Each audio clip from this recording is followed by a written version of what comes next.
So if you're not sure what a nootropic stack is, what it is come to think of it like adding a bunch of nootropics together so that they can help you with different areas of cognition. So they're encompassing things like better memory, better mood, your ability to fight off stress and help you to fight fatigue. And once you formulated a good stack, you'll be more efficient and more productive.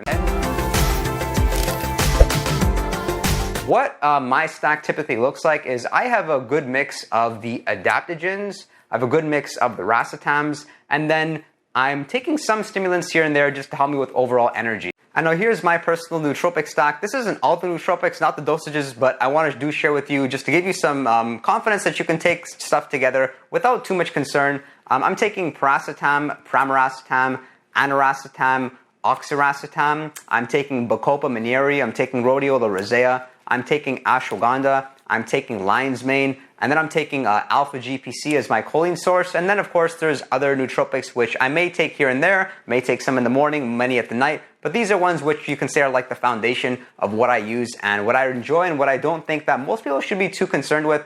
For me, it's just that I'm doing a lot of different things. I'm spending time making videos like these. I sell residential homes, and I also have a job in recruiting real estate agents, meaning that I don't just need nootropics, for example, to have some sort of analytical edge, but even just to help me with my social skills. So if you're unfamiliar with adaptogens, what they are generally used to help you fight off stress. A good example of that is ashwagandha, rhodiola rosea, and Bacopa Minieri. So I like these three particularly as far as adaptogens are concerned, but I would be very careful mixing these three together unless you have nootropics that can help you just pump up your motivation. Because maybe it's just me, but there are other users that report it as well, that these particular nootropics, although they do help you again with stress and calmness, they find that their work ethic, it does plummet a little bit. Maybe they're not working as many hours. So for that reason, what I like to typically do is like have a good balance of things which are going to help me fight stress and things which are going to help me with my focus, my motivation, my concentration, and my cognition. Looking at ashwagandha itself, this is one of the most reported things with this nootropic is that although it does help again with relaxation, some people do feel slightly demotivated. So a nice tweak to that is adding something like L-Tyrosine. So using ashwagandha, 300 milligrams and 500 milligrams of L-Tyrosine twice per day. If you're unfamiliar with the racetams, I think they're great nootropics, and these are especially good to stack together. My favorite four are piracetam, aniracetam, pramiracetam, and oxiracetam. Should you avoid stacking these together? No, I don't necessarily think so. I actually think these add up all well together because piracetam is going to help you with memory and general motivation. Pramiracetam is going to help you with your discipline, your willpower. Aniracetam is going to help you with social anxiety, being more calm, being more present. And then oxiracetam is really good at overall concentration, focus, and you get that little bit of alertness. And that's the reason why you want to add some nootropics with that blend as far as helping you with stress. So I like mixing the racetams well with Bacopa Minieri, rhodiola rosea, and ashwagandha. If you're unfamiliar with nootropics entirely and you've never used anything, then check out this video first. It's on the top 5 nootropics for beginners. As far as what you should avoid is maybe going too high on the racetams without balancing out with enough adaptogens and things to fight stress. So if you do mix the racetams together, assuming you're using a choline source, what's very common is people experience irritability, meaning they have a short fuse, they're getting a little bit angry, and they're just really not feeling like themselves as far as wanting to be calm, present. As far as mixing like adaptogens and mixing racetams are concerned, generally not much to worry about. I'm surprised that people may be overly concerned about it. If you were to ask me what's the worst that's happened from using nootropics, I don't really have any bad stories. And even things like the racetams, I've been consistently taking them now for maybe 6 years and haven't noticed anything bad. Be very mindful of stimulants because stimulants, when you take too much of them, there's a lot of problems that come along with that. They may affect your sleep. They can cause hormonal imbalances. I remember there was a time when I was stacking caffeine and ephedrine, also known as the EC stack or ECA stack, and surprisingly, like, it bloated me. I had all this extra water on me, and then I noticed that it was messing with my thyroid and doing some other strange things. Because these things, they seem to elevate your heart rate. They can induce thermogenesis, meaning they will actually create your body to be warmer than usual and help you to lose weight that way and suppress your appetite. So what happens is, when you do mix these things, which again I don't recommend, your heart rate will naturally just rise. And if you were to combine that with some cardio, it's not healthy at all. Like yohimbine specifically, I would never recommend that you mix it with any other nootropic, maybe alongside with L-Tyrosine perhaps, but overall, It feels very uncomfortable. Your blood sugar could plummet a little bit and you'll feel like very fatigued. So I'm really mindful when it comes to stimulants. Caffeine is one of them that I can take higher doses like 200 milligrams, 300 milligrams, but I would not be combining them with, again, another stimulant. So provided that you do follow that rule, then I think you should be okay. I'm a little bit surprised why people ask very basic questions like, can they mix ashwagandha and Bacopa together? Guys and girls, again, these are natural nootropics. They're not man-made. There's nothing really to be too concerned about. And if anything, just, start off with a lower dose than normal. Even try like 100 milligrams of each twice or 3 times per day and evaluate it after about a week. Because if you notice something's off, then the good news is you can either cut back the dose or you can know what not to mix together.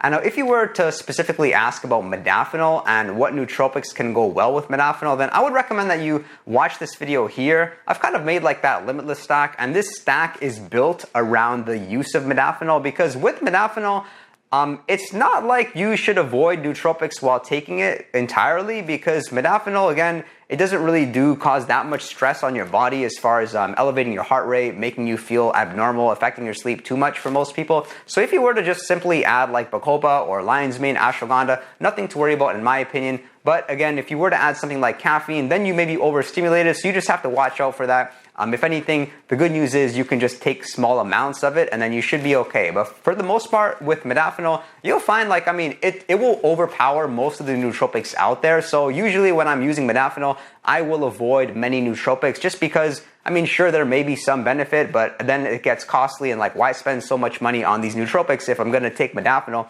which is pretty much going to do all that and more, because modafinil, it will help you with focus, energy, motivation.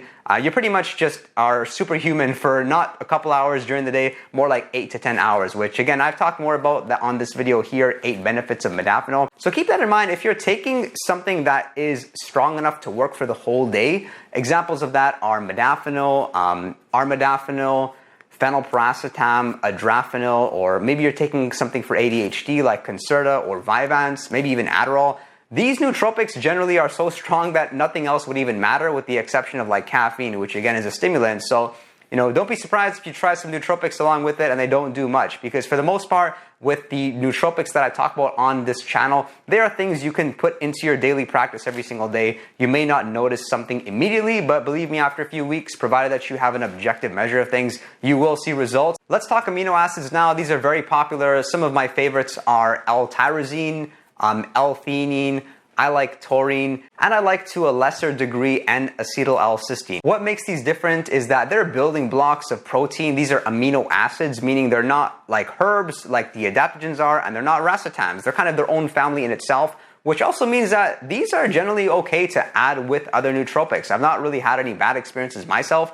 They are a little bit stimulating, but they're a natural kind of good energy stimulation, not one which is going to keep you up at night. As a matter of fact, like L-theanine, which is used for relaxation, may actually help you go to bed. So you can sprinkle these nootropics onto your other nootropics without too much concern. One really good combination is taking caffeine and L-theanine, so that you can have the energetic effects from caffeine while being in the state of having less anxiety, less jitterness, and decreasing that bad crash feeling when you get that brain fog from caffeine. And then another good stack is taking caffeine and L-Tyrosine, particularly pre-workout, because what happens is you get the benefits as far as caffeine with energy, and then you have this extra added focus with the L-Tyrosine. So it seems to have this nice effect of caffeine and L-Tyrosine is not 1 + 1 = 2, it's 1 + 1 = 3. It has this beautiful synergy, and that happens across a lot of different nootropic blends. How can I really evaluate a nootropic? You can take the common sense approach and try one nootropic for perhaps 12 weeks and then do an evaluation of it.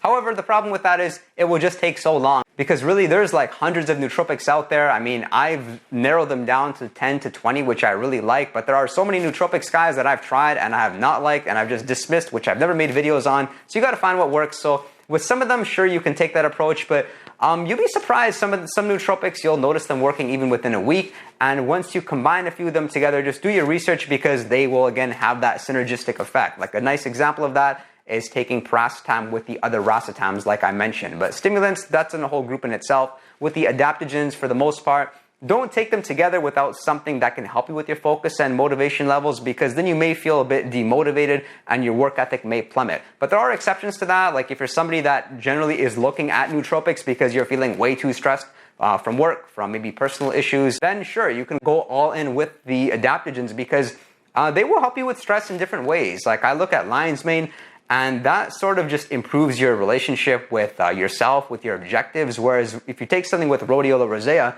it more like helps you with that immediate stress you're feeling from the day. I hope this video was helpful, and the way I'm going to leave you with is an insertion of another video that I've made on the really popular nootropic piracetam. Hope you find this video helpful. Be sure to give it a subscribe, give it a like, and comment below, and I'll look forward to seeing you all next time. Nootropic in that it can really fit any stacks. So whether you're using nootropics with the intention of decreasing anxiety or improving focus, or maybe even something like improving motivation, it is a great tool, and it's part of a beginner stack.